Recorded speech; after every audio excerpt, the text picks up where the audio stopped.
On this day when we swear in the 47th President of the United States, it's really anyone's guess what the next 4 years will hold. Next 4 days, let's be honest. Yeah, no kidding. Right? Exactly. He's expected to sign over 50, maybe even over 100 executive orders today alone. 12 News journalist William Pitts went to local leaders to see what they want to see coming out of this incoming administration.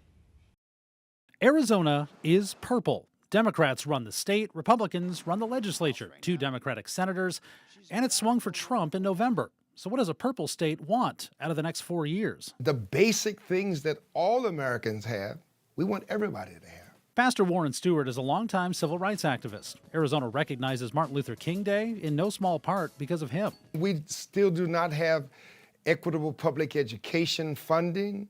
We do not have access to available health care for the least, the left out, the lonely. We do not have a fair legal system. Right now, we have a lot of rich people making decisions for people who are not rich. Andre Miller, also a pastor, also involved in civil rights, with very similar requests. I think that we've kicked the can of immigration down the road too long.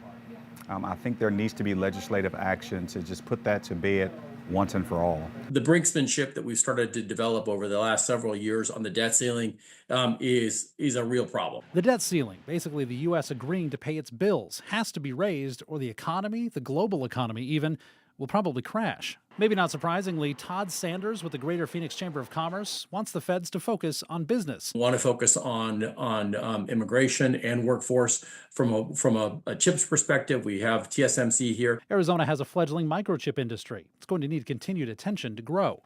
Trade has to be something that we're going to ask our members from our delegation to engage in. You know, from Congress's side of this thing, and I'd love to see some financial responsibility out of those guys. Kelly Cooper has a unique perspective from most. He's run for Congress twice with President Trump's endorsement. He's met Trump more than once and likes him. His list basically begins and ends with the country's budget. More often than not, it seems as though that money is being used on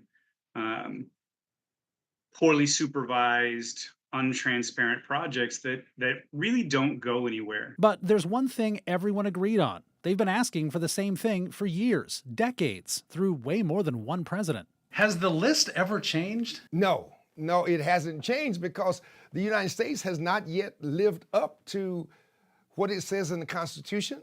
We continue to fall for the same gimmicks and games, generation after generation. I would like to see more things happening for the betterment of our state and our nation, but we'll take the little victories when we get them. And let's be honest, we're all tired of fighting. People unfriending or defamilying people over politics, I think that time is over, or at least I hope so. Can we not do things to advance vitriol, but instead dialogue and what are the common goals that we all have? America is a country of competing wants. Not everyone gets what they want. Sometimes no one does.